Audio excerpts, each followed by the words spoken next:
The wind sliced through the high desert like a razor on Christmas Eve. It's carrying the pungent aroma of juniper and the faint whisper of impending snow. Elena Ramirez stood on the weathered porch of her family's homestead near Flagstaff, Arizona, gazing at the horizon where the sky shifted from fiery orange to a deep, ominous indigo. At 38, she'd carved out a life of quiet isolation that felt like both a sanctuary and a cage. The homestead had become her haven after the messy breakup with her longtime partner, a place where she could mend fences and tend to the land even if her spirit remained fractured. She'd stepped out to secure the goats before the storm hit, but she found herself pausing, her calloused hands cradling a steaming tin cup of herbal tea. The property stretched over 250 acres of rugged terrain, dotted with pinyon pines and rocky outcrops, stark and resilient.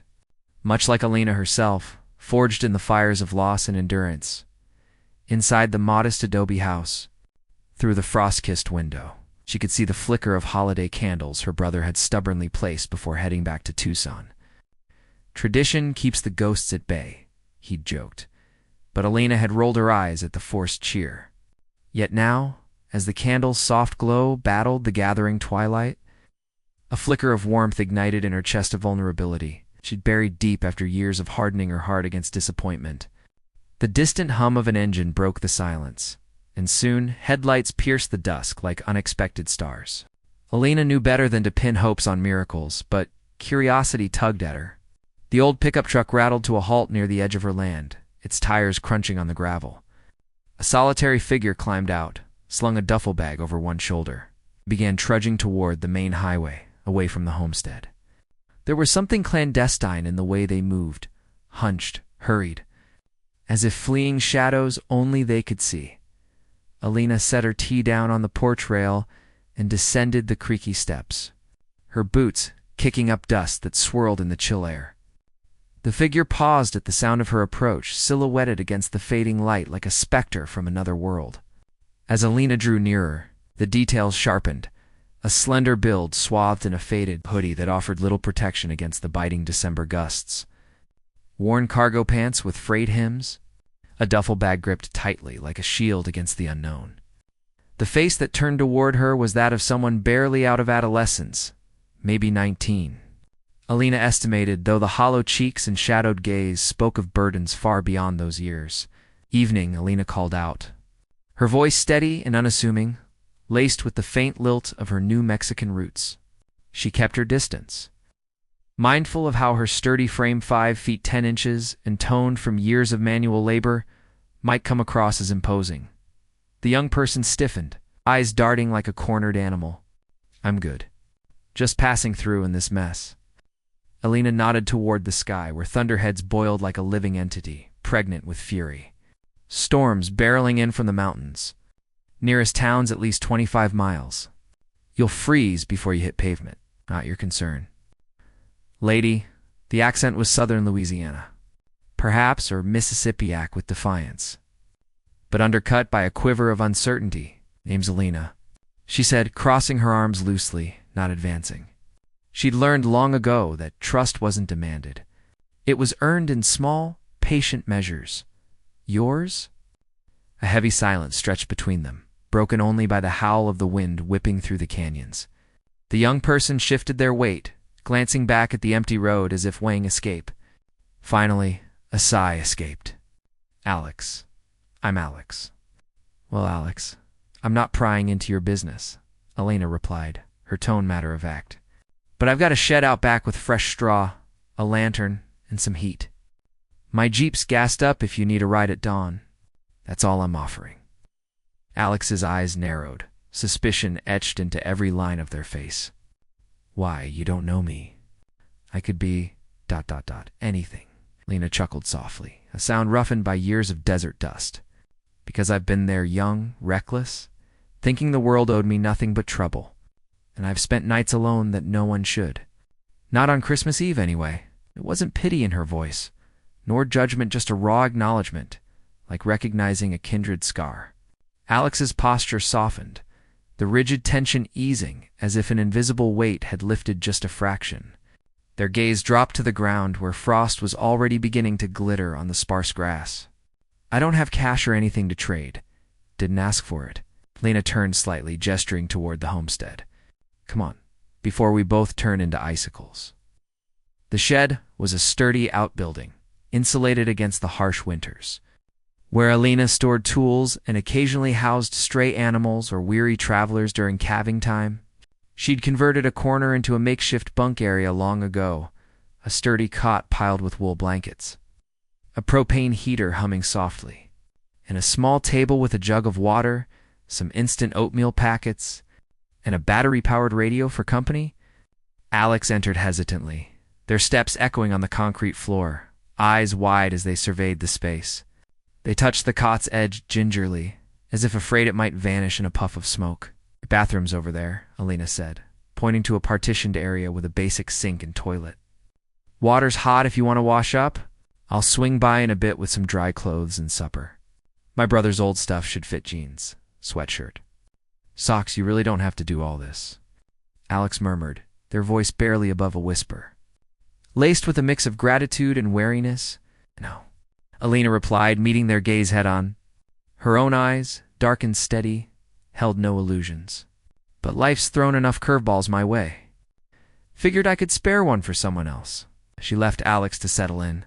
Alina trudged back to the house, the wind now carrying the first flurries of snow that stung her cheeks like tiny needles. Inside, the warmth enveloped her, the scent of pine from the small tree her brother had dragged in, mingled with the aroma of simmering chili on the stove. She rummaged through the closet, pulling out a bundle of clothes. Sturdy flannel shirts, thermal underwear, and a pair of boots that had seen better days but were still serviceable.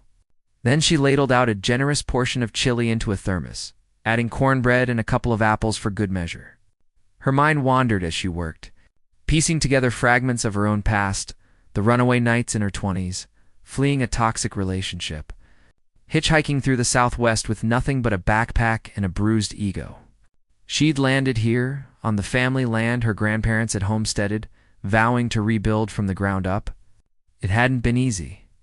The isolation amplified every regret, every what-if. But it had taught her resilience and a quiet compassion for those adrift. By the time she returned to the shed, the storm had fully unleashed itself, no whipping horizontally, blanketing the desert in a rare white hush.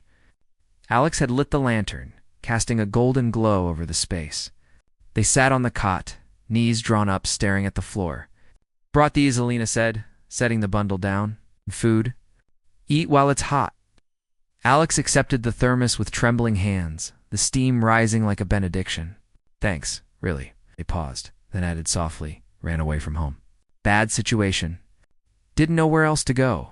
Lena nodded, not pressing for details. We've all got our stories. Rest up. Tomorrow's a new day, maybe clearer skies. As she stepped back into the blizzard, Alina felt that stirring in her chest again, deeper this time. Not just tenderness, but a spark of connection. Fragile and unexpected. The Christmas lights twinkled through the snow-veiled window. It was no longer forced but genuine, a beacon in the vast, unforgiving night. For the first time in years, the solitude felt less like a prison and more like a choice. One that allowed room for others to find their way. And as the storm raged on, two strangers found a momentary peace. Bound by the simple act of kindness in a world that often forgot its own humanity. In the quiet outskirts of a small mountain town in Colorado, where the pines whispered secrets to the wind and the first heavy snows of winter blanketed the world in silence, lived a man named Elias Hawthorne. At 45, Elias was a widower who had inherited his late wife's family cabana, sturdy log home nestled against the foothills. Far from the bustle of city life, he had moved there years ago after losing Sarah to a sudden illness, seeking solace in the isolation. The cabin was his sanctuary, a place where he tended to a modest homestead, a few goats, a vegetable garden now dormant under the frost, and a workshop where he repaired old furniture for the locals. Elias was a quiet soul, broad-shouldered from years of manual labor, with salt and pepper hair and eyes that held the weight of unspoken grief. He wasn't one for crowds or holidays. Christmas, in particular, felt like a cruel reminder of what he'd lost. It was Christmas Eve, and the storm had rolled in earlier than expected. dumping inches of snow that turned the narrow roads into impassable rivers of white. Elias had ventured into town for supplies, his truck crunching over the fresh powder, when he spotted a figure rummaging through the dumpster behind the old diner. The person was bundled in ragged layers of threadbare coat that looked like it had seen better decades. Mismatched gloves and boots wrapped in plastic bags to keep out the wet. Elias slowed his vehicle, his breath fogging the window.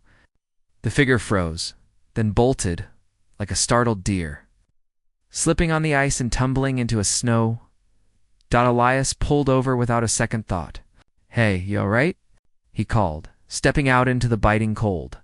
The wind howled, carrying flurries that stung his face. The stranger, a young man, Elias, realized as he approached, scrambled to his feet, eyes wide with panic. He couldn't have been more than 19, the gaunt frame that spoke of too many missed meals and a face smeared with dirt and frost. "I'm not here to hurt you," Elias said, raising his hands. "Just saw you fall. You need a hand?" The young man hesitated, his breath coming in ragged puffs. "I'm fine," he muttered, but his voice cracked, betraying the lie. Up close, Elias could see the tremors shaking his body, not just from the cold, but from exhaustion. The kid's eyes darted to Elias's truck, then back to the dumpster, as if weighing his options. "Look, the storm's getting worse. Roads are closing. You got a place to go?" Elias asked gently. The young man shook his head, almost imperceptibly. "Come on then. I've got a cabin not far. Warm fire, hot meal. No strings." The kid eyed him warily. "Why would you do that?" "You don't know me," Leah shrugged, snowflakes melting on his wool cap. "Because it's Christmas Eve, and no one should be out here alone in this mess. Name's Elias. What's yours?" After a long pause, the young man whispered, "Riley Thompson." Elias nodded, as if that settled everything. "All right, Riley, let's get you out of this wind." The drive back to the cabin was silent, save for the hum of the heater and the occasional groan of the wipers battling the snow. Riley huddled against the passenger door, stealing glances at Elias, who kept his eyes on the road. The cabin emerged from the blizzard like a beacon, its windows glowing with the soft light of a fire Elias had banked before leaving. Smoke curled from the chimney, mingling with the falling snow inside. The air was thick with the scent of pine and wood smoke. Elias stomped the snow from his boots and gestured to the bathroom. "Showers in there? Hot water's plentiful, solar panels. Keep it running, even in storms like this. Towels on the shelf. I'll find you some dry clothes." Riley nodded mutely, disappearing into the steam-filled room. Elias busied himself in the kitchen, pulling together a bundle of essentials. He rummaged through his closet for clothes that might fit the slender frame, an old pair of flannel-lined jeans from his younger days, a thick wool sweater Sarah had knitted for him one winter, thermal undershirts, and socks without holes. From the pantry, he assembled real food, not the canned goods he sometimes donated to the shelter in town, but the good stuff. Fresh-baked sourdough from the morning, sharp cheddar cheese, slices of smoked ham from the local butcher, apples from the fall harvest, and a thermos of hot cocoa laced with a touch of cinnamon. He arranged it all on a tray, handling each item with care, as if preparing a feast for an old friend rather than a stranger. When Riley emerged from the bathroom, he looked transformed. The grime was gone, revealing pale skin flushed from the heat, and hair the color of rich chestnut, still damp and tousled. He seemed even younger now, vulnerable in a way that tugged at Elias's heart. The sharp angles of his face-high cheekbones, a soft curve to his lips, held a quiet beauty that hardship hadn't fully dimmed. It was the kind of beauty that made Elias pause, a reminder of fragility in a world that often crushed it. "Clothes are on the bed in the guest room," Elias said, pointing down the hall. "Food's here when you're ready. Eat what you want, then rest. The couch pulls out into a bed. It's warmer by the fire than the barn out back." Now Riley took the tray with hands that still trembled slightly. "This is too much. Why are you doing this? I could be dangerous. I could steal from you, or worse." Elias dragged over a wooden chair from the dining table, sinking into it with a sigh that spoke of his own weary bones. "Could be, but I doubt it. And if you're waiting for me to pry into your life story, I won't. I've learned that trust isn't something you force out of someone. It's given like a gift. Riley sat on the edge of the couch, picking at the food tentatively. Did someone give that to you? Trust, I mean? Elias leaned back, his gaze drifting to the flickering flames in the hearth. He thought of Sarah, who had held him through his darkest nights after his military discharge. When the nightmares of war had left him broken, she hadn't demanded explanations. She'd just been there, her quiet strength a balm. He thought of his brother, who had driven across 3 states when Elias came out as bisexual in his 20s. Not to judge, but to stand by him when their conservative family faltered. And the neighbors here in the mountains, who'd never batted an eye at the men Elias had dated over the years, treating them as part of the community without fanfare. Yeah, Elias said softly, a few people did, and life's too short not to pass it on. Riley ate in small bites, savoring each one as if it might vanish.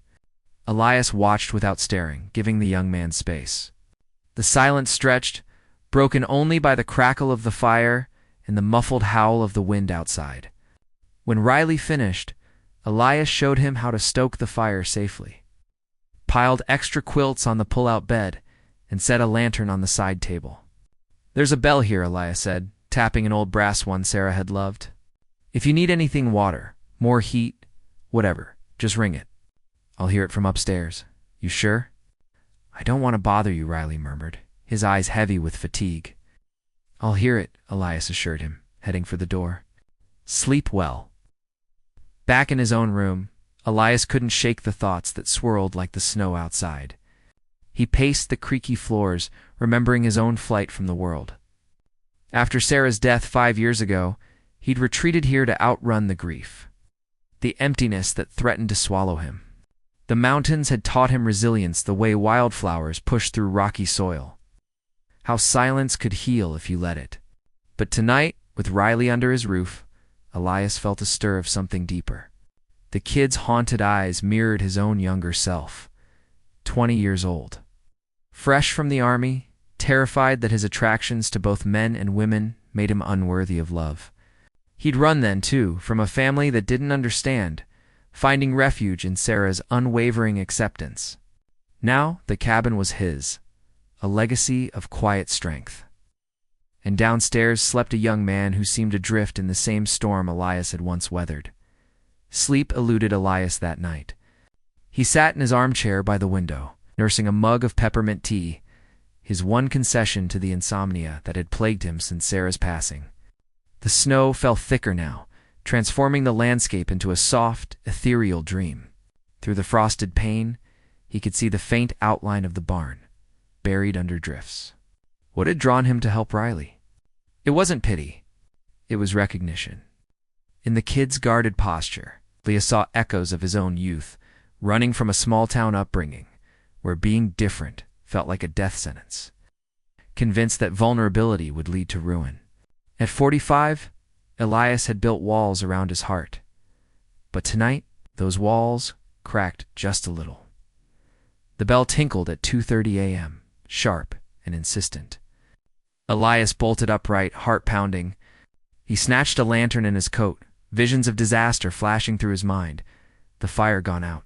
Wait. Riley fallen ill from the cold, or worse, some panic attack born of whatever demons chased him. He trudged through the snow to the living room, pushing open the door with a gust of icy air. Riley was sitting up on the bed, knees drawn to his chest, eyes red-rimmed, but not from sleep. Sorry, he whispered. I had a nightmare. Didn't mean to wake you. Leah set the lantern down and pulled up the chair again. No apology needed. Want to talk about it? Elias set the lantern down and pulled up the chair again. No apology needed. Want to talk about it? Riley shook his head at first, then hesitated. It's stupid. Just ... Old stuff. Family kicked me out last year. Said I was confused about who I am. Been bouncing around since... Thought I could make it to the city, find work, but the storm... Elias nodded, no judgment in his expression. Not stupid. I've been there kicked out of my own head, more like... Took years to figure out I didn't need their approval to be whole. They talked then, in the hush of the night, as the fire popped and the snow muffled the world. Riley shared fragments. A strict father who couldn't accept his son's attraction to men. A mother too afraid to intervene, nights crashing on friends' couches until welcomes wore thin. Elias listened, offering his own stories in return of losing friends in the military for being honest, of finding love with Sarah, who saw him fully, of the quiet pride parades he'd attended in secret. Hours slipped by, the conversation weaving between pain and tentative hope. By dawn, the storm had eased, but the roads remained closed. Elias made breakfast pancakes with real maple syrup eggs from his hen's and they ate together at the kitchen table. Riley helped clear the dishes, his movements less guarded. "I can leave soon," he said, though his voice lacked conviction. Elias glanced out at the buried driveway. "No rush. Stay another day. Help me shovel if you want to turn your keep." Nice. Riley stayed. One day turned to two, then a week as the thaw set in slowly. They worked side by side, repairing a fence the wind had toppled, feeding the goats, even baking a pie from frozen berries. Elias taught Riley how to split wood, and in return, Riley shared stories of the cities he'd seen, dreams of becoming an artist someday. The cabin, once a solitary refuge, filled with tentative laughter. Elias knew it couldn't last forever. Riley had his own path to forge. But in those days he felt the ache in his chest ease, replaced by a warmth he thought he'd lost. He saw in Riley not just a mirror of his past, but a chance to build something new. Trust, after all, was a seed. With care, it could grow into something enduring. As the new year dawned, Riley decided to stay a while longer, taking odd jobs in town under Elias's quiet guidance.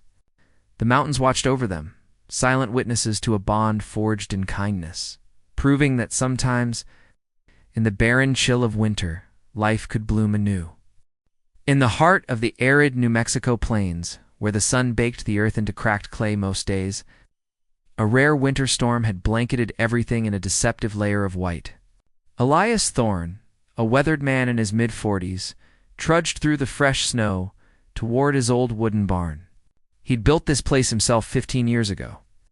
After leaving behind a life in the bustling streets of Chicago, a life that had chewed him up and spit him out, now the ranch was his sanctuary, a few dozen acres of scrubland dotted with hardy cattle, stable of horses, and the kind of quiet that let a man forget his regrets.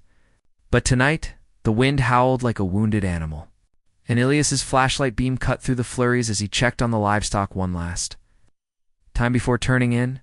The barn door creaked open under his gloved hand, releasing a puff of warmer air scented with hay and manure.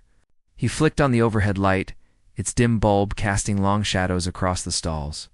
The horses nickered softly in greeting, but something felt off. A rustle from the tack room caught his ear, not the usual scurry of mice, but something heavier, more deliberate. Elias's hand instinctively went to the knife on his belt, a habit from his rougher days. "Who's there?" he called out, his voice steady but edged with caution. No answer. He stepped forward, boots crunching on stray bits of straw, and pushed the tack room door ajar. There, huddled in the corner amid saddles and bridles, was a figure. A young man, no more than a teenager, wrapped in a thin jacket that did little against the cold. His dark hair was matted with snow, and his face pale and drawn, lifted toward Elias with wide, terrified eyes. The kid couldn't have been more than 5'6", skinny as a fence post, and shaking like a leaf in the gale outside. Elias froze, his mind racing. Trespasser?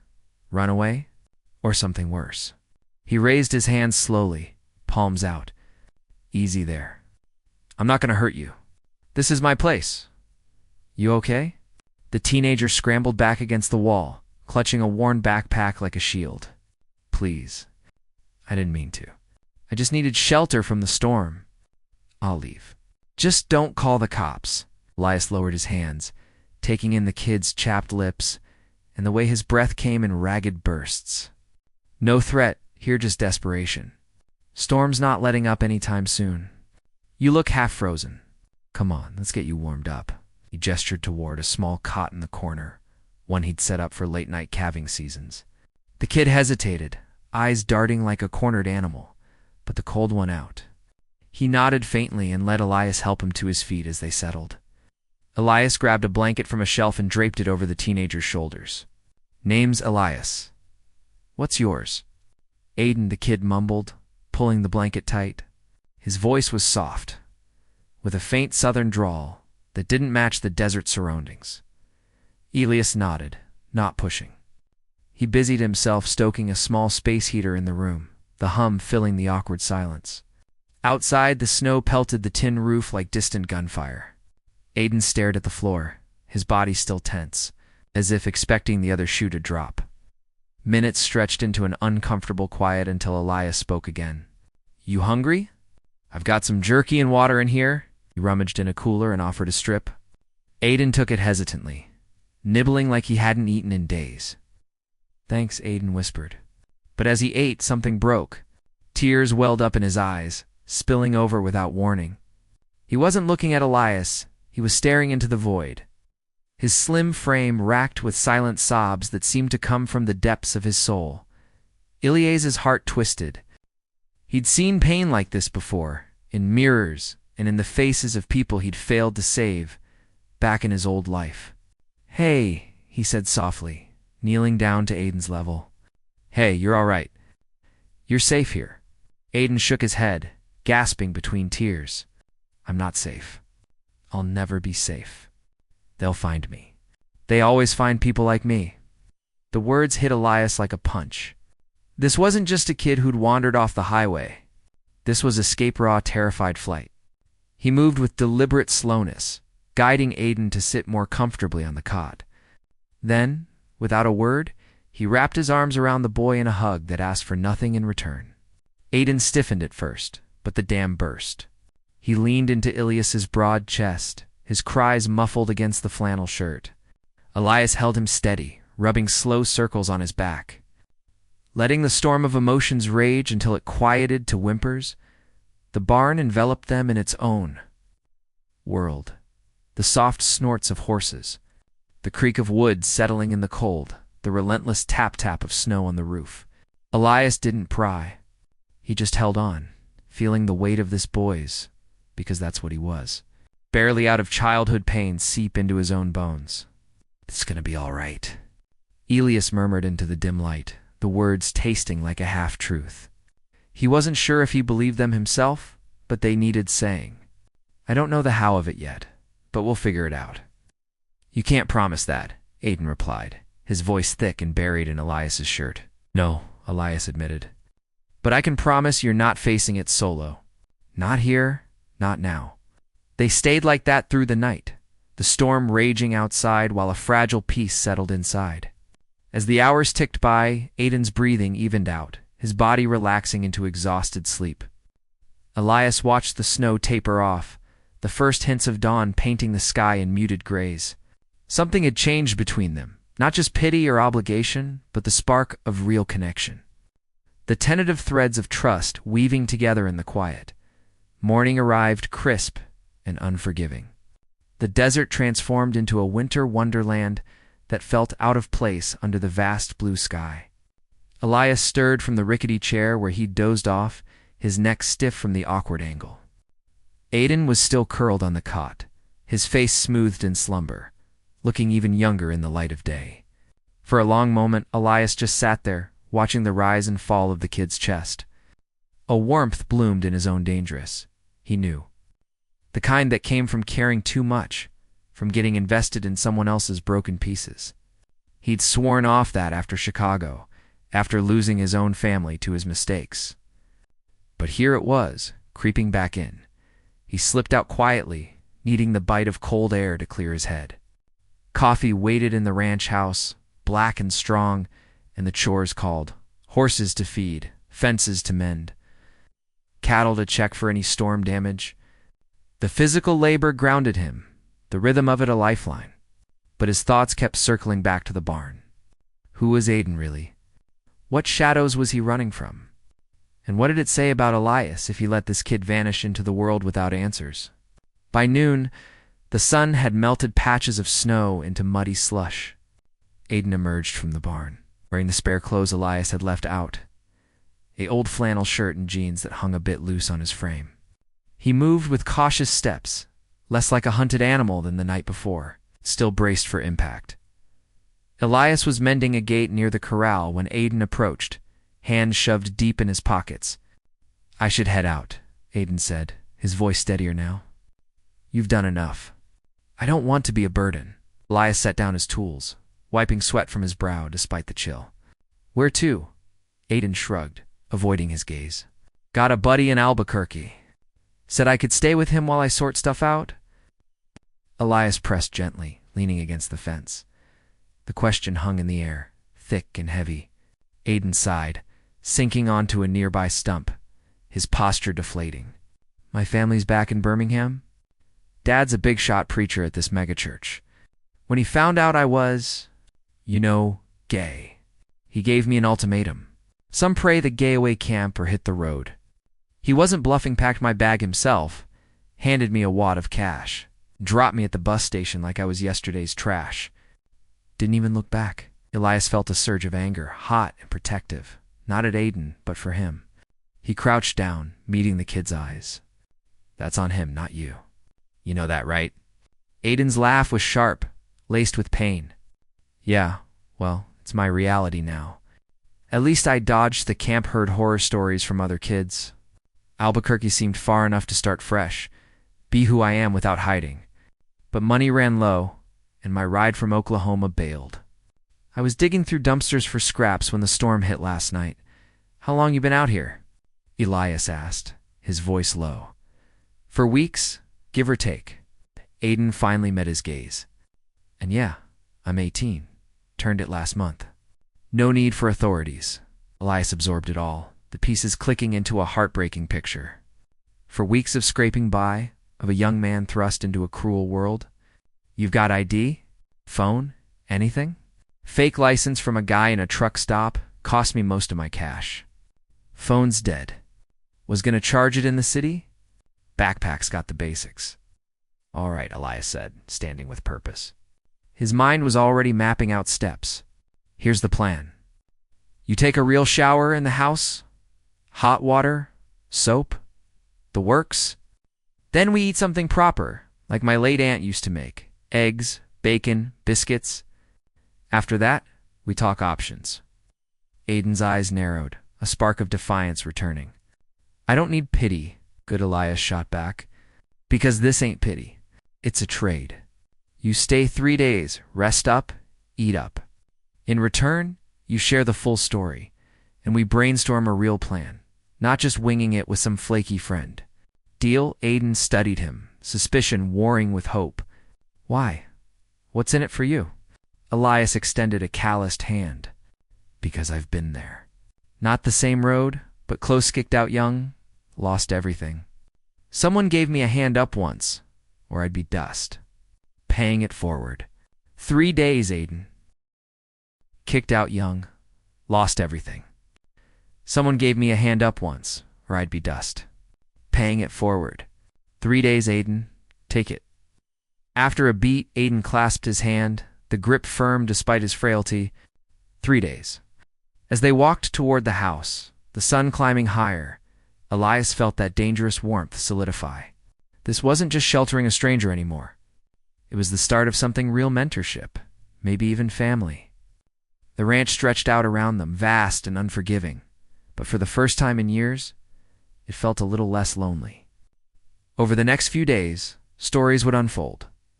Aiden's dreams of art school, his fears of rejection. Elias's regrets from Chicago, his quiet life of atonement. Meals shared at the kitchen table turned into late-night talks by the fire, laughter creeping in amid the tears. Plans formed: a bus ticket funded by Elias's savings, connections to LGBTQ+ support groups in Albuquerque. Even a promise to check in by the end of those 3 days. Aiden wasn't just surviving, he was healing. And Elias? He was reminded that sometimes saving someone else was the best way to save yourself. As Aiden boarded the bus, waving from the window, Elias stood tall, the desert wind at his back. The storm had passed, but the change it brought lingered, a quiet promise of better tomorrows. Elias stared at the outstretched hand for a heartbeat longer than necessary, then extended his own. His calloused fingers wrapped around the young man's palm tentative, like holding a bird that might fly away at any moment. But the grip held, fragile, yet real. Over the next few days, a quiet rhythm settled over the ranch. One that pulled Elias back to the reasons he'd fled the city lights for this vast, unforgiving stretch of New Mexico desert. There was a sacredness in the routine, the early mornings feeding the livestock, the afternoons mending what the wind and time had broken, the evenings watching the sun bleed into the horizon. Alex, the young runaway, slipped into it as if he'd been born to it. Without prompting, he rose at dawn to scatter feed for the chickens, his slim frame moving with a deliberate grace. He scrubbed the stables until they gleamed, repaired the barbed wire along the eastern fence with hands that learned quickly, and even took to grooming the horses, whispering to them in a voice soft as the evening breeze, as they worked side by side. The words began to flow, hesitant at first. Like water trickling from a long, dry spring, Alex opened up about his life back in Texas. The son of a strict evangelical minister whose sermons thundered from the pulpit every Sunday, the pressure had been relentless. To embody perfection, to recite verses flawlessly, to bury any flicker of self that didn't align with the Holy Script. It was like living in a glass house, Alex said one afternoon, as they hauled bales of hay into the barn. The scent of dried alfalfa, thick in the air. Everyone watching, waiting for a crack. He recounted the summer he'd turned 15 at a youth retreat in the hills, where he'd shared his first kiss with a boy named Tyler behind the old chapel. The rush of it, the forbidden thrill, had burned bright until his father caught wind of it from a nosy volunteer. He didn't explode, Alex continued, pausing to wipe sweat from his brow. That's what messed me up the most. No shouting, no fire and brimstone. Just this, quiet sorrow in his eyes, like I'd died right there in front of him. Then came the interventions. Late-night prayers. Brochures for reparative therapy camps slipped under his door. Consultations with church elders about his affliction. Elias stopped stacking the hay, his jaw tightening. That's no affliction, he said, his voice steady as the earth beneath them. That's your truth, and your truth deserves to breathe free.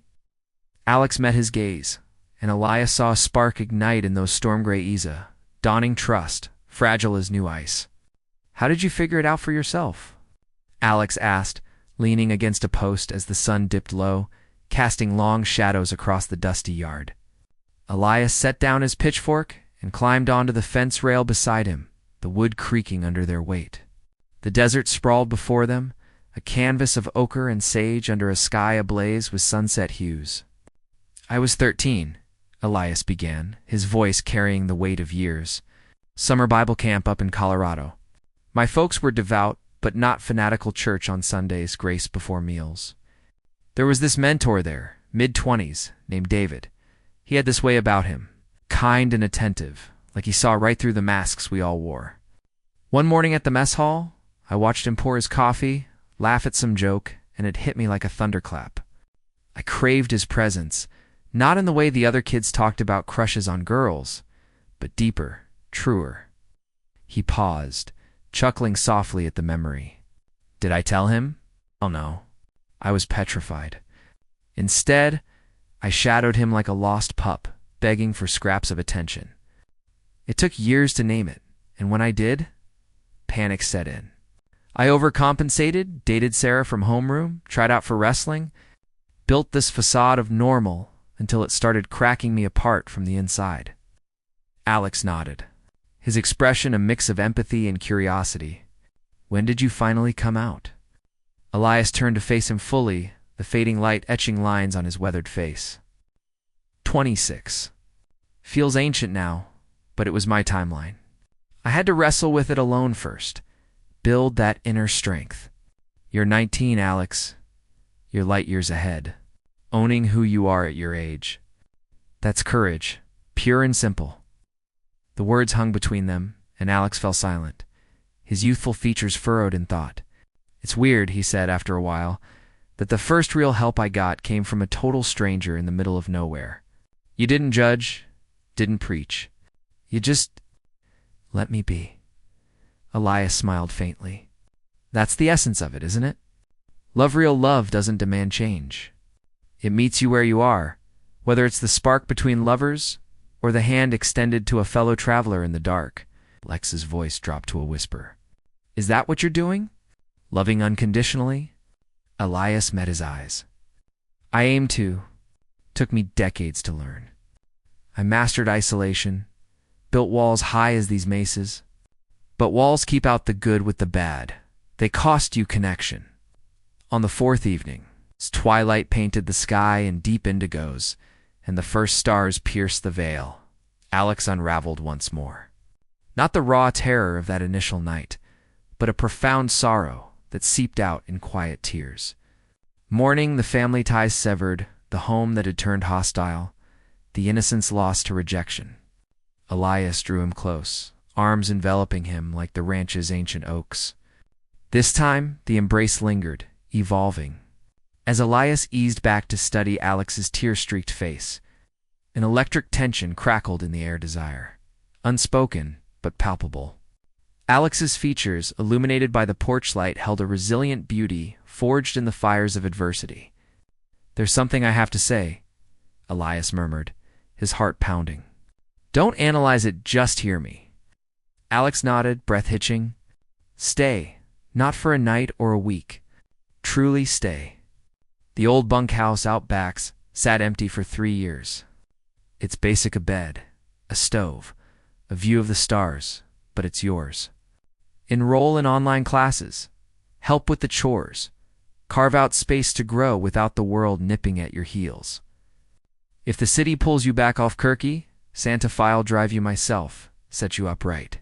But I'm offering sanctuary. Alex's eyes widened. Why me? Why now? The question layered with wonder and doubt. Elias chose his words like selecting stones for a foundation. I see echoes of my younger self in Euro potential that the world tried to snuff out. Not pity, Alex. Recognition. And truth be told, this solitude's worn me thin. I've existed here, but not lived. In these few days, you've stirred something vital in me.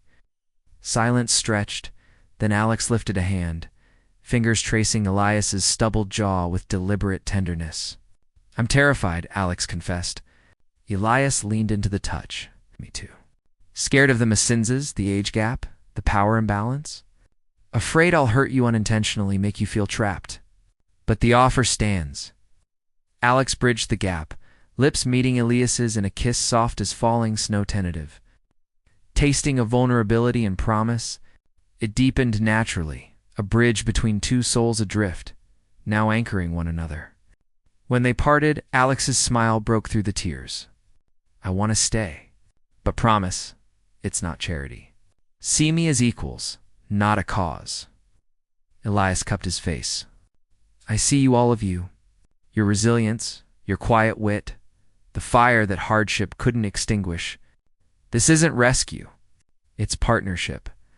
Let's find our way forward, together. New Year's dawn broke crisp and clear, the desert frost glittering like diamonds under the rising sun. The unexpected snowfall had thawed, revealing the land reborn. Elias had draped the veranda in twinkling fairy lights, their glow a defiant cheer against the winter chill, and whipped up a batch of spiced apple muffins from his grandmother's faded recipe card. Alex emerged from the bunkhouse, hair tousled from sleep, to find Elias on the steps with steaming mugs of herbal tea and fresh orange juice.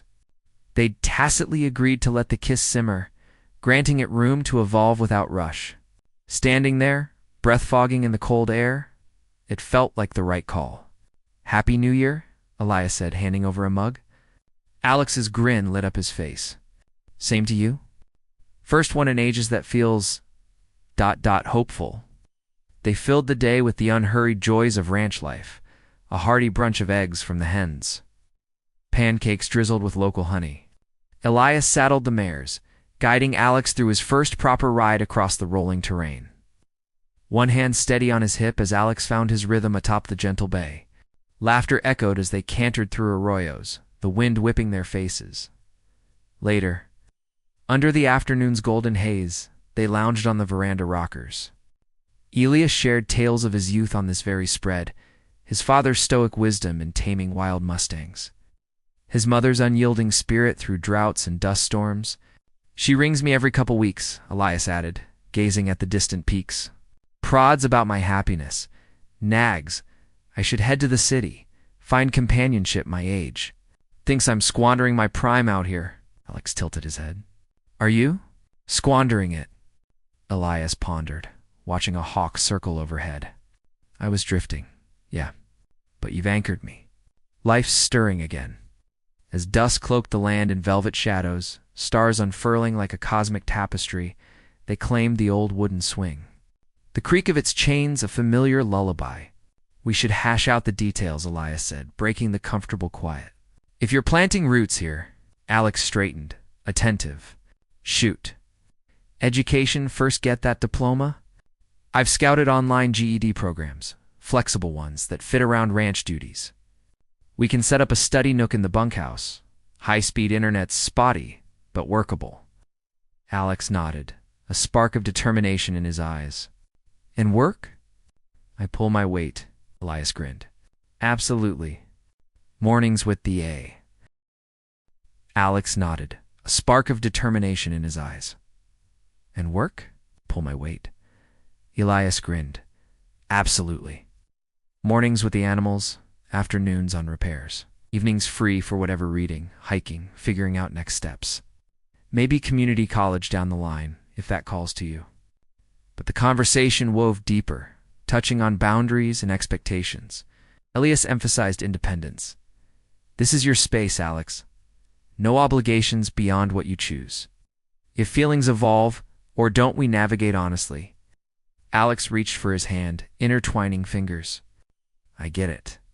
And thank you for seeing potential where I saw only wreckage. Weeks blended into months, the ranch transforming under their shared stewardship. Spring brought wildflowers carpeting the mesas, and with it, a budding intimacy. Shared. Meals turned to lingering glances, chores to playful banter. One starry night, after a grueling day, herding stray calves. They collapsed onto the swing, exhaustion mingling with contentment. Alex turned to Elias, vulnerability raw.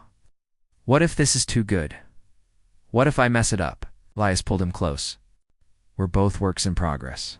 It's the beauty we build it together. It's their second kiss ignited under the Milky Way, passionate yet tender, sealing a bond forged in shared scars and newfound hope. As summer's heat baked the earth, Alex thrived. He aced his GED exams, delved into online courses on veterinary science, dreaming of aiding the ranch's animals. Elias inspired, reconnected with old friends, even visited his mother in Albuquerque, sharing glimpses of his revitalized life. Challenges arose storms that flooded the fields.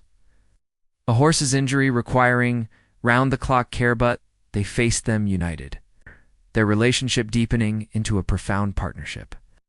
By autumn, as leaves turned fiery red on the cottonwoods, the ranch felt less like a refuge and more like home. Elias and Alex sat on the porch one crisp evening, watching the sunset paint the sky in vivid strokes. Who knew a chance encounter in the snow could lead here? Alex mused. Leah squeezed his hand. Fate, maybe. Or just two souls ready to heal. Whatever it is, I'm grateful. And in that moment, under the endless desert sky, they knew their story was just beginning, a tapestry of love, resilience, and the quiet miracle of second chances. The wind howled across the vast New Mexico plains like a restless spirit, carrying flakes of snow that stung like needles. It was Christmas Eve, and Elias Rivera, a 42-year-old widower who owned a sprawling cattle ranch outside Taos, was driving home from town. The road was empty, the kind of desolate stretch where the horizon blurred into infinity under a steel-gray sky. Elias had spent the day picking up supplies feed for the horses. A few groceries, and a bottle of whiskey to chase away the loneliness that always sharpened during the holidays. His wife Sophia had passed 5 years ago from cancer, leaving him to rattle around in a big house that felt more like a tomb than a home. He'd thrown himself into the ranch, expanding it with sustainable practices, but the work couldn't fill the void. As his truck crested a hill, his headlights caught a figure huddled by the roadside, half buried in a snowdrift. Elias slammed on the brakes, his heart pounding. He grabbed a blanket from the back seat and trudged through the drifts. The person, a young man, barely out of his teens, with chapped lips and frostbitten fingers, was shivering uncontrollably, clutching a tattered backpack. "Hey, kid, you okay?" Elias called out, his voice cutting through the wind. The young man looked up, eyes wide with fear and exhaustion. I was hitchhiking. Truck dropped me off miles back. I thought I could walk, but Elias didn't hesitate. "Get in the truck. Now." He helped the stranger, who introduced himself as Alex Torres, into the passenger seat, cranking the heat to full blast. Alex was 19, with messy dark hair, olive skin, and a build that spoke of missed meals. As they drove the 20 miles to the ranch, Alex's story tumbled out in fragments. He'd grown up in a strict Catholic family in Albuquerque. His parents were devout, his father a mechanic who preached fire and brimstone at home. When Alex came out as gay at 18, his father had exploded, calling it a sin, a betrayal. "He said I was dead to him," Alex whispered, staring at the dashboard. "Kicked me out with nothing. I've been bouncing around shelters, odd jobs. Headed north, hoping for something better." Elias listened without judgment, his own history bubbling up. He'd hidden his bisexuality for years, marrying Sophia Young to fit the mold of a proper rancher. After her death, he'd come out quietly to his family, but the isolation of rural life meant few connections. "You're safe now," Elias said as they pulled up to the ranch house, sturdy adobe structure with solar panels and a wraparound porch. He led Alex inside, started a fire in the hearth, and fixed hot soup. They talked late into the night about loss, faith, the cruelty of expectations. Alex fell asleep on the couch, and Elias watched him, a strange protectiveness stirring in his chest. The next morning, Christmas Day, Alex woke to the smell of coffee and pancakes. Elias had set out a small tree, strung with lights from storage. "Didn't plan on company," Elias admitted, "but you're welcome to stay as long as you need." Alex hesitated, pride warring with desperation. "I don't want charity. I can work." And so it began.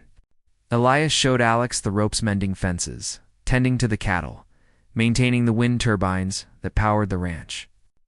Alex was a quick learner, his city hands toughening under the sun. Days turned to weeks, and conversations deepened. Elias shared stories of Sophia, how her illness had taught him about vulnerability. Alex opened up about the bullying at school, the secret crushes, the fear of eternal damnation his father had instilled. One evening, as they watched the sunset paint the plains in gold and crimson, Elias felt a spark of genuine attraction, complicated by their circumstances. But Elias was cautious. He'd seen enough ranch hands come and go to know the dangers of blurred lines. One night over dinner, he laid it out. "Alex, I like you. More than I should, maybe, but this can't be rushed. You've been through hell, and I'm not here to take advantage." Alex met his gaze, steady despite the flush on his cheeks. "I like you too. But yeah, I get it." Elias nodded. "First, you need stability. I'll help you get your feet under UGD, maybe some online classes. I'll pay for it, not as pity, but as an investment. In someone I see potential in." He paused, choosing his words. "And I want you to have independence. I'll give you a job here. Fair wage better than fair. Save it, spend it, it's yours. I'm not your guardian, Alex. No controlling, no trapping. But honesty, that's non-negotiable. If you're unhappy, if you want out, we talk. No running." Alex's voice was soft. "Is this because you're scared I'll bolt?" Elias sighed, running a hand through his salt and pepper hair. "Yeah, partly. But also I'm scared I'll screw this up. Remind you of your dad's rejection. Make you feel caged in a new way. So, communication is key." "I can do that," Alex said, reaching across the table. "I want to." "One more thing," Elias added. "We take it slow. What I feel is real, but it's tangled with rescue, with you needing a lifeline. I've put myself in that role. Before we dive into romance, we need to know it's not just crisis bonding. We date like normal, people get to know each other, leave space for doubts." Alex squeezed his hand. "That makes sense?" "Thank you for handling me with care. Thank you for trusting me," Elias replied. The following months bloomed like wildflowers after a rare rain. Alex dove into an online GED program, studying with a fervor born from years of interrupted schooling. His father's disdain for book learning had left gaps, but Alex filled them hungrily. On the ranch, he learned more than tasks. Elias taught him the soul of the land, how stewarding it was a meditation, a way to root oneself in the present. They developed routines. Dawn coffee on the porch, sharing silence as the sun rose. Days of labor under the endless sky. Evenings hiking the property, discussing books. Elias lent him Poetry by Walt Whitman, novels about queer lives in the American West. Touches came gradually. Tentative at first, a brush of shoulders while fixing a gate, a hand on the small of the back during a storm. Kisses started small on the forehead after a long day, lingering on the cheek under starlit skies. Their fingers laced together during walks, a quiet claim on each other's space. For months in, Alex got his GED results, 96th percentile. Elias surprised him with a trip to Santa Fe, where they dined at a cozy bistro, hands intertwined on the table. A family nearby glanced over, but their smiles were warm. No venom. Later, driving back under a canopy of stars, Alex said, "That's the first time I've felt normal in public. No scanning for hate. It's exhausting, always waiting for the shoe to drop." "Can have that," Elias assured him. "Out here, the world's judgments fade. Isolation has its perks." "No," Alex corrected gently. "It's you. You've carved out a space where toxicity can't touch us. You're showing me how to do the same." 6 months after that fateful Christmas Eve, as they repaired irrigation lines in the barn, a task that had become their shared ritual, filled with easy banter, Alex broached the subject. "We should talk about us. I love you, Elias. I don't know if there's a rule about who says it first, but there it is." Elias set down his tools, his heart swelling. He studied Alex. The young man had transformed. Muscle from ranch work, a healthy glow from good food and rest, eyes bright with purpose. No longer a shadow of survival, but a man blooming. "I love you too," Elias confessed. "From that first night? Really? It scared me senseless. But now? Now it's gratitude. So, what next?" Alex asked, hope edging his voice. "Practically, I mean, the guest cabin's great, but people might gossip." "So what next?" Alex asked, hope edging his voice. "Practically, I mean, the guest cabin's great, but people might gossip." "Let them," Elias said. "If you want to move into the main house with me, in my room, in my life, that's what I want. Not for optics, but because I crave waking up to you. Building something real, even with the age gap, even after I was digging through dumpsters 6 months ago. Especially because of that," Elias affirmed. "It's who we are now that counts. Who we'll become together." So they made the move that weekend. Elias's brother, Diego, showed up unexpectedly on Sunday, walking in on them, sharing coffee in the kitchen.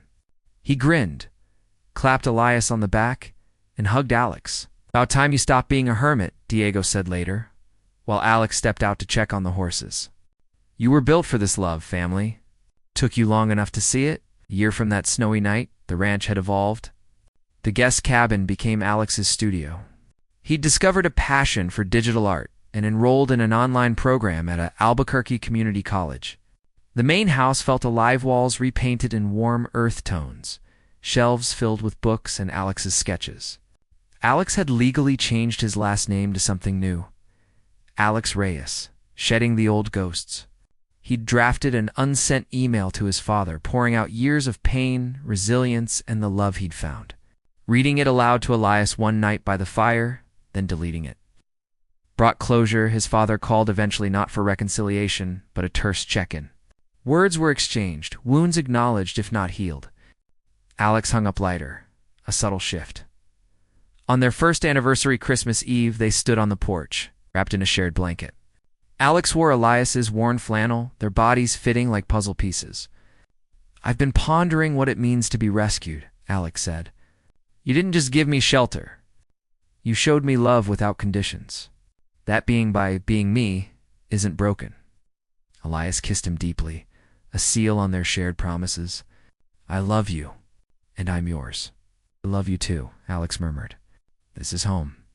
I'm staying. The planes rolled out endlessly, stars winking above, while inside holiday lights glowed, inviting lie. They were profiled in a regional magazine on queer lives in the Southwest. No sensationalism, just their quiet bond. Alex's art career was taking off with exhibits in Taos galleries.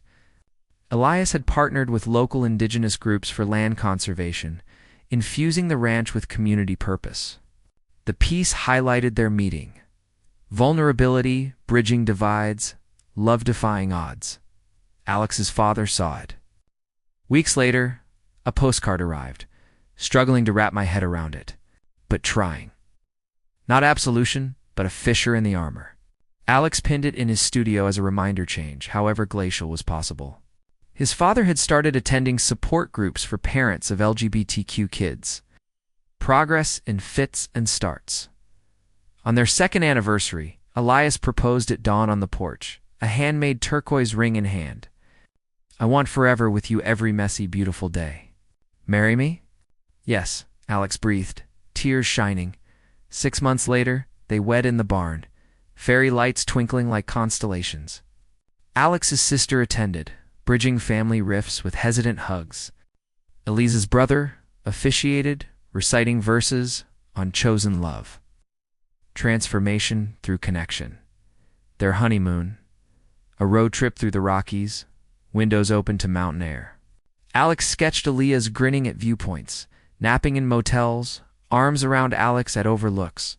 Elias looked reborn, peace etched in his features. Back home, they founded a nonprofit for queer youth exiting foster care or family rejection. The ranch became a haven, hosting retreats where kids learned skills, self-worth. Elias and Alex, once adrift, now guided others to safe harbors. Years on, their love endured roots deep in the soil, branches reaching toward endless skies.